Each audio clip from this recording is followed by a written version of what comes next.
Romans 8 verse 30.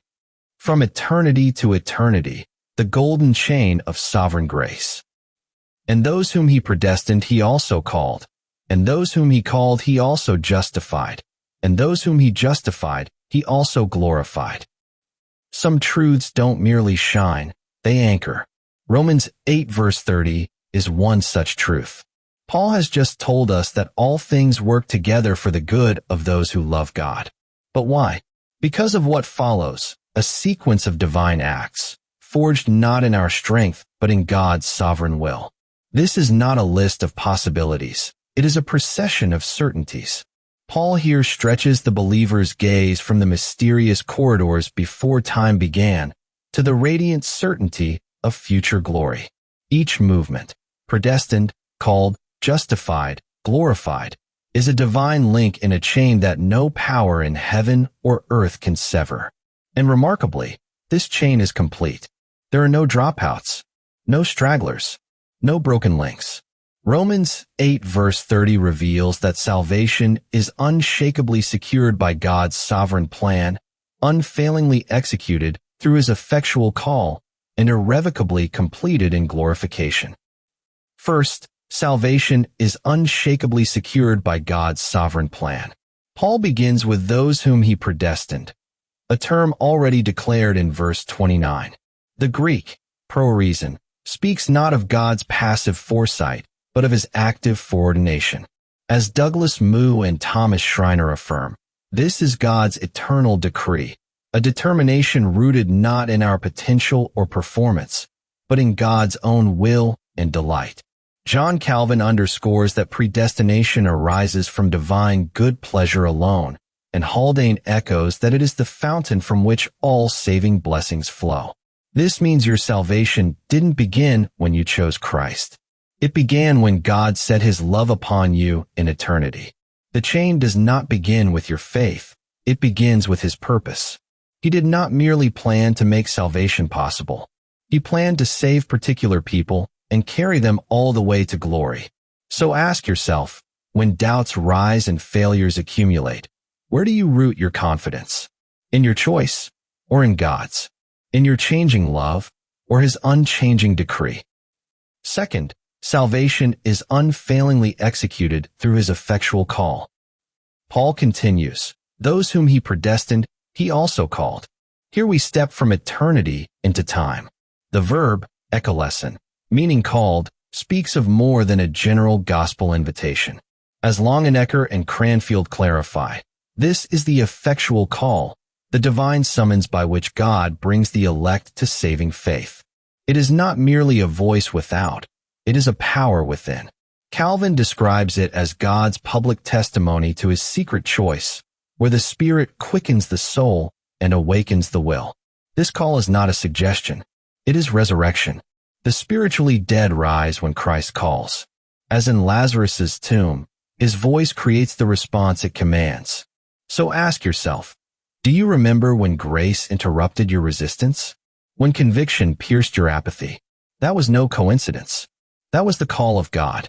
Do you believe today that his call is still effective, still irresistible, still drawing sinners from death to life? And then Paul says, those whom he called he also justified. The verb, edikaiosin, is forensic, legal. It does not describe moral improvement, but divine declaration. According to BDAG and Mounts, it means to declare righteous, not to make righteous. Charles Hodge and William Hendrickson affirm, justification is God's irreversible verdict, based not on our works, but on the finished work of Christ. The believer, once called, is no longer condemned. He is clothed in Christ, pardoned and accepted. So ask yourself, when your conscience accuses you, where do you turn? To your resolve? Or to the righteousness of Christ credited to you by grace? Do you believe that if you've been justified, you are now, this moment, fully accepted, perfectly loved, and eternally secure? Third, salvation is irrevocably completed in glorification. Finally, Paul says, those whom he justified, he also glorified. And here, we meet a surprise. The verb, edoxasin, is past tense. even though glorification is still future.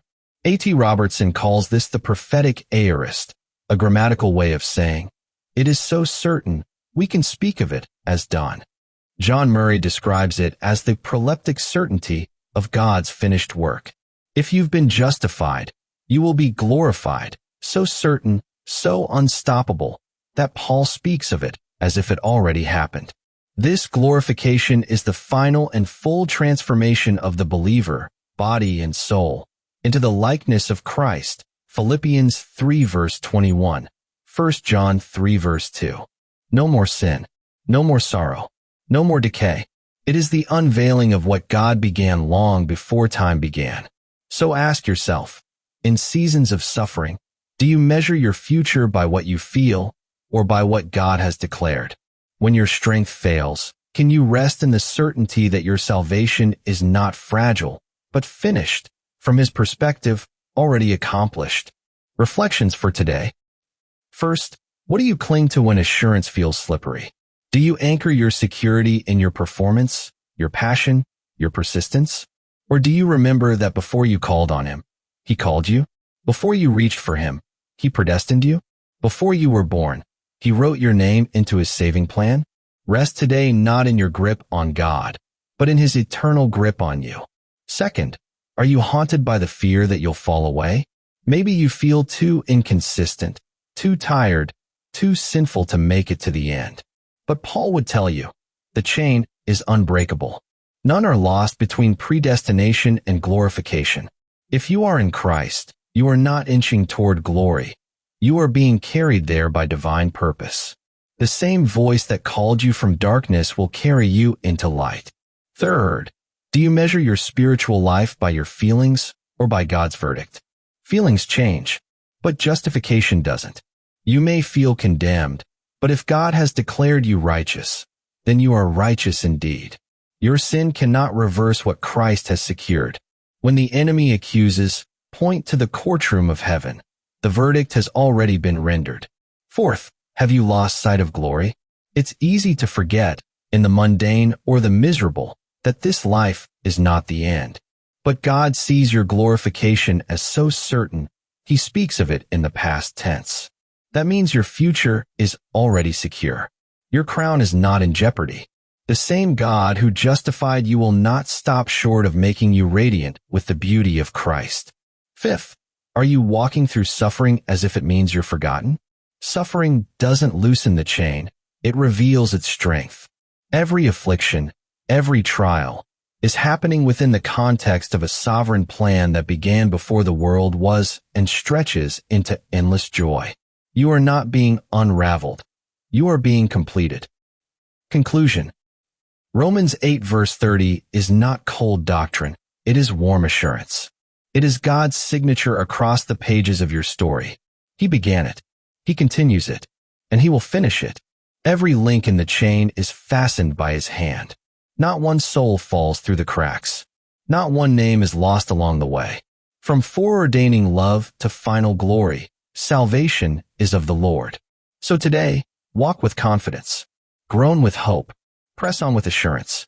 You are tethered to glory by a chain that cannot break, because it was forged in the eternal will of God and finished in the blood of His Son.